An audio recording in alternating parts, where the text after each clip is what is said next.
Hello and welcome everybody to another episode of Books and Bytes. Today we're diving deep into This is a good one. yeah, it is. I enjoyed this. Yeah, Niall Ferguson's The Cash Nexus: Money and Power in the Modern World, 1700-2000. It's quite a lot to unpack as we journey through 3 centuries of economic history Yeah. to understand how money and power have been intertwined. It's a sweeping narrative for sure. Takes us from the battlefields of the 18th century to the boardrooms of the 21st. Um, Really kind of fascinating to see how Ferguson shows that. The financial systems we just take for granted today, they're often the result of war, political upheaval, and even cultural It's shifts. not just a dry economic textbook then. All right. Sounds like a good read, but for our listeners who haven't cracked it open yet, can you give us a quick overview of the main themes that we'll be exploring? Absolutely. The book is essentially a grand exploration of how states have financed themselves throughout history. So we'll see how war has repeatedly driven innovation in finance, from the rise of taxation to the expansion of public debt. We'll also dive into the evolution of the gold standard, the challenges of globalization, and the complex relationship between democracy and economic development. Along the way, Ferguson offers some thought-provoking insights into the nature of power and the challenges facing the global economy in the 21st century. Okay, it's a lot to cover.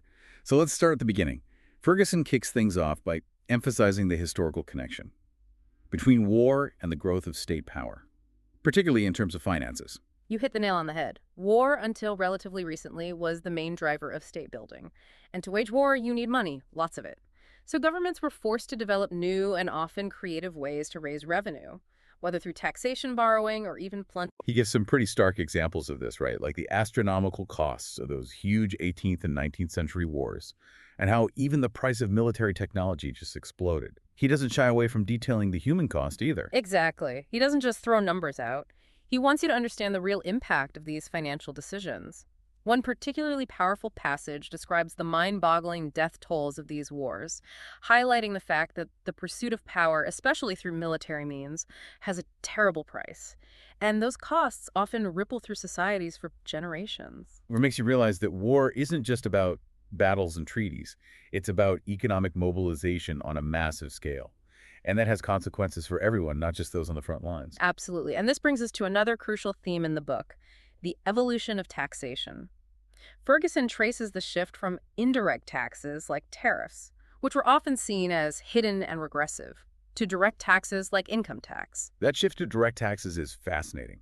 Was it purely a matter of finding more effective ways to raise revenue, or were there other forces at play? It was much more than just efficiency. The rise of direct taxation was closely intertwined with the expansion of democracy and the growing demand for fairer systems. As more people gained the right to vote, they started demanding more transparency and accountability in how their money was being used. Makes you wonder if that expansion of voting rights hadn't happened. Would we still rely so heavily on income tax today? Or would we be stuck with those sneaky indirect taxes? It's a thought-provoking question, and one that Ferguson doesn't shy away from. He argues that the relationship between taxation and representation has always been fraught with tension. Governments need revenue to function, but they also need legitimacy. And that legitimacy is often tied to how fairly and transparently they raise that revenue. It's like this constant balancing act between the need to fund the state and the need to maintain public support. Speaking of funding, another big piece of this puzzle is public debt, right? Governments throughout history have used borrowing to finance their activities, especially those costly wars we talked about earlier. Absolutely. The Cash Nexus takes us on a journey through the evolution of debt management, from the early systems in Italian city-states to the emergence of modern bond markets. I can only imagine how those early systems must have worked. It's mind-blowing to think that they eventually evolved into the complex global financial markets we have today. It kind of makes you appreciate just how far we've come. Right, and it wasn't always a smooth journey. Ferguson doesn't sugarcoat the dangers of excessive debt, highlighting historical examples of governments defaulting on their obligations. And that leads to another key takeaway: how governments deal with excessive debt. From what I recall, he covers some pretty drastic measures, like outright default. Weren't there other approaches too? Like inflation, which I guess could be seen as a sneaky way of eroding the value of debt? You're exactly right. And that raises the question of which strategies have been most effective, or at least harmful in the long run. It's fascinating to consider how those historical precedents might inform how we think about today's economic policies. Okay, that's a great starting point for unpacking the book. I'm already intrigued by how these core themes connect, I'm ready to dive deeper. Where should we go next? Let's delve deeper into that evolution of government borrowing and how bond markets came to be. Ferguson takes us back to 18th century Britain, where the need to fund wars with France pushed them to develop a remarkably sophisticated system for public borrowing. So it sounds like those bond markets, which seem so integral to modern finance, were essentially born out of conflict. It makes you wonder, what would financial systems look like today if those early wars hadn't pushed governments to innovate? It's a great question to consider. What's striking is how Ferguson contrasts Britain's success with France's struggles in establishing a stable bond market, ultimately contributing to their downfall. This really drives home the point that it's not just about having money, but having the right institutions to manage it effectively. That makes a lot of sense. You need a system everyone trusts, otherwise no one's going to lend you money, Yeah. especially during times of crisis. But didn't those bond markets eventually extend beyond national borders? I'm thinking about the whole globalization phenomenon. You're right on track. Ferguson shows how throughout the 19th and 20th centuries, bond markets became increasingly globalized, capital started flowing across borders at an unprecedented rate, all in the pursuit of higher returns. He even provides some compelling statistics to demonstrate just how massive and interconnected those markets became by the early 20th century. That interconnectedness sounds like a recipe for disaster. Was that the case? Were there major downsides to this level of financial globalization? There were certainly downsides, as we saw with the financial crises of the late 19th and early 20th centuries. That interconnectedness can also breed instability. When one country's financial system falters, it can easily ripple through those global networks and cause widespread panic. It's like a delicate house of cards susceptible to even the slightest tremors. That image paints a pretty vivid picture of the risks involved. It makes you realize just how vulnerable global financial systems can be. But even amidst those crises, didn't a new player emerge on the world stage? One that would ultimately reshape the global financial landscape. Precisely. The United States emerged from World War I as a major creditor nation, with its financial markets gaining increasing dominance. And that dominance only solidified after World War II, with the establishment of the Bretton Woods system, which essentially made the U.S. dollar the world's reserve currency. Okay, so the U.S. stepped into a power vacuum. But wasn't this about more than just economics? Didn't this financial dominance have political implications as well? Absolutely. Ferguson argues that financial power is inextricably linked to political power. The U.S.'s rise to financial dominance cemented its position as a global superpower, giving it significant influence over international institutions and shaping the global economic order for decades to come. That's a powerful insight, and one that makes you think about the current global landscape. With the rise of China and other emerging economies, is this financial dominance shifting? And what does that mean for the future balance of power? Those are exactly the kinds of questions Ferguson wants us to grapple with. He argues that while economic factors are clearly important in shaping political decisions, they don't always dictate the outcome. Human passions, ideologies, and even individual personalities can often play a decisive role. He uses examples like the French Revolution and the rise of the welfare state to illustrate how political choices can sometimes defy economic logic. That's a good point. History is full of surprises, and human behavior isn't always predictable. Speaking of unpredictable, one of the most hotly debated topics today is the relationship between democracy and economic development. What's Ferguson's take on that complex issue? He tackles this head-on, presenting both the optimistic and pessimistic viewpoints. He acknowledges those who believe democracy is good for economic growth. Democracies, in theory, should be more accountable to their citizens, protect property rights, and invest in education and infrastructure, all of which contribute to prosperity. That all sounds very logical. But I'm guessing there's another side to that coin, right?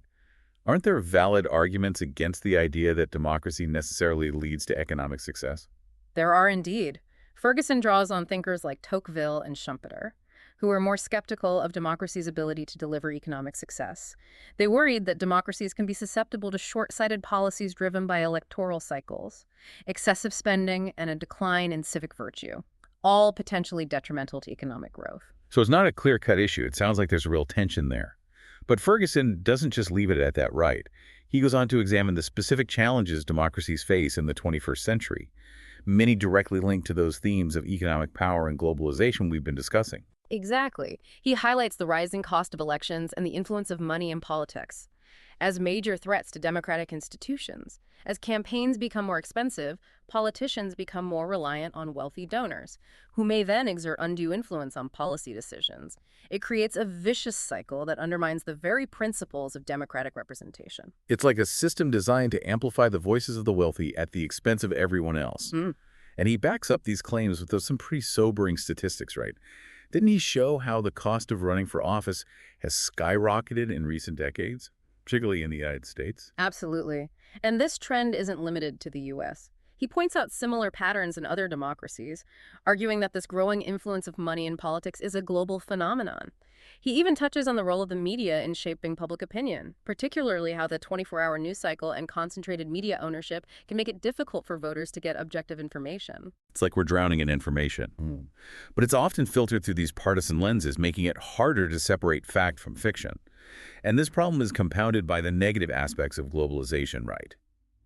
Didn't Ferguson argue that the rapid pace of economic change and the widening gap between rich and poor can create social unrest and undermine support for democratic institutions? He does. He points to the rise of populist movements worldwide, often fueled by economic anxiety and a sense that the system is rigged against ordinary people as evidence of this trend.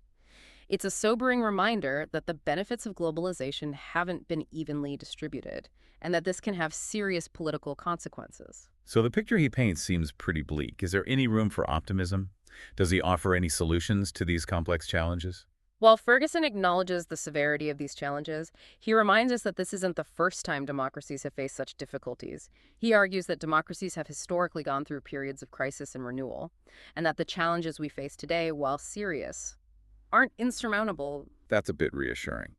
But I'm sure he doesn't let us off the hook entirely, right? Does he offer any guidance on how to navigate these turbulent waters? He does. He urges us to learn from the mistakes of the past and to actively engage in shaping the future of our democratic societies. He emphasizes the importance of informed citizenry, robust institutions, and a willingness to adapt to changing circumstances. He even tackles the controversial issue of the modern welfare state and its sustainability. Ah, the welfare state. That's a topic that always sparks debate. I'm curious to hear how Ferguson approaches it. Is he advocating for dismantling the entire system, or does he offer a more nuanced perspective? He definitely sparks debate. While acknowledging its good intentions, he argues that the welfare state has become unsustainable in its current form. He points to the rising costs of Social Security, healthcare, and other welfare programs as placing a significant burden on future generations. So he's sounding the alarm bells. But does he offer any concrete solutions? Or is he simply highlighting the problem without proposing any ways forward? He does offer some solutions, albeit controversial ones. He suggests the welfare state needs fundamental reform, perhaps introducing more market-based mechanisms and encouraging greater personal responsibility. He even uses a provocative analogy, comparing the welfare state to a Ponzi scheme. Wow, comparing it to a Ponzi scheme, that's sure to ruffle some feathers. But even if you disagree with his assessment, I'm guessing his arguments are thought-provoking and worth considering. Absolutely. Whether you agree or disagree, Ferguson's willingness to challenge conventional wisdom and spark debate is one of the things that makes the Cash Nexus such an engaging read.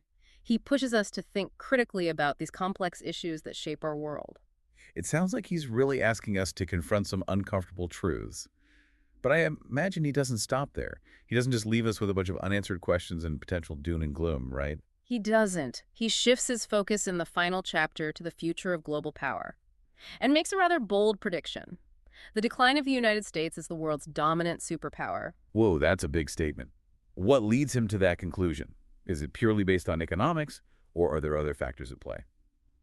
Okay, we're back and ready to explore this pre-World War I parallel you mentioned. It's hard to believe there could be so many similarities between that era and the world we live in today. What exactly is Ferguson getting at here? Well, he argues that the period of globalization we've experienced since the 1970s might not be as unique as we think. He highlights some striking similarities between the world today and the pre-1914 world, both marked by massive increases in international trade and capital flows, a convergence of interest rates across countries, and the emergence of a truly global financial system. It's almost like history is repeating itself, which can be a bit unnerving. But I'm curious, what are some of the concrete examples he uses to back up this claim? Does he just rely on anecdotal evidence, or is there hard data to support this parallel? He definitely dives into the data. For example, he points out that the ratio of merchandise exports to world GDP was actually higher in 1913 than it was in 1995. He also highlights the remarkable similarities in the growth of foreign assets as a percentage of world GDP in both periods. So it's not just a hunch. He's grounding this argument in solid historical evidence. That's pretty compelling. But even if the underlying patterns of globalization are similar, there must be some key differences between the two eras. The world has changed dramatically in the past century. Of course, he acknowledges those differences. He points to the rise of multinational corporations and the sheer volume of direct investment happening today, which were far less prevalent in the pre-1914 world. And then there's the internet, which has revolutionized communication and made the world feel even smaller and more interconnected. So a more interconnected and faster-paced world, even if the basic trends of globalization are similar. But what are the implications of this possible return to a pre-1914 world? Is Ferguson suggesting we're headed for another global conflict? That's the big question looming over this whole analysis. He doesn't offer any easy answers, but he does point to some worrying trends like the rising tensions between the US and China and the resurgence of nationalism in many parts of the world. These echoes of the past certainly give us pause. It's a sobering thought. And it's important to remember that the pre-1914 world wasn't exactly a utopia. It was a world of empires and colonialism, marked by intense competition and frequent wars. Those aspects can't be ignored. Exactly. While the economic parallels are striking, we can't forget the broader historical context. Ferguson's point isn't to predict the future, but to challenge our assumptions about the present. He wants us to learn from the mistakes of the past and work toward building a more peaceful and sustainable global order, one that takes into account the lessons of history. That's a powerful message, and one that resonates deeply in today's world. Now, beyond the substance of his arguments, one of the things that makes the Cash Nexus such an engaging read is Ferguson's writing style. He doesn't just present dry economic data. He brings history to life through vivid storytelling. You're absolutely right. He's a master of weaving together historical narrative and economic analysis. He uses humor, anecdotes, and even literary flair to make complex topics accessible and engaging. Remember that passage where he compares the German hyperinflation of the 1920s to a scene from Wagner's Ring? He describes those wheelbarrows full of worthless banknotes, evoking a sense of both absurdity and tragedy that really stays with you. That's a great example. It's not just about the numbers. It's about the human impact of those economic forces. Yeah. And he also uses some clever analogies to drive home his points. I'm thinking of when he compares the welfare state to a Ponzi scheme, suggesting that it's ultimately unsustainable. It's a provocative analogy that forces you to think critically about the long-term consequences of certain policies. Exactly. He's not afraid to be controversial, to challenge conventional wisdom and push us to think differently about the world. And that's what makes him such a compelling writer and historian. He doesn't just tell us what happened. He makes us think about why it matters and what it means for our own lives. That's a great way to sum up the impact of the Cash Nexus. It's a book that stays with you, that challenges your assumptions, and that ultimately helps you understand the complex forces that shape our world. So for our listeners who haven't read it yet, we highly recommend checking it out. It's a rich and rewarding experience. I couldn't agree more. It's one of those books that can truly change the way you view the world. And on that note, I think we've reached the end of our deep dive into the Cash Nexus. It's been a fascinating journey, exploring the intricate connections between money power and history. We hope you've enjoyed listening as much as we've enjoyed discussing this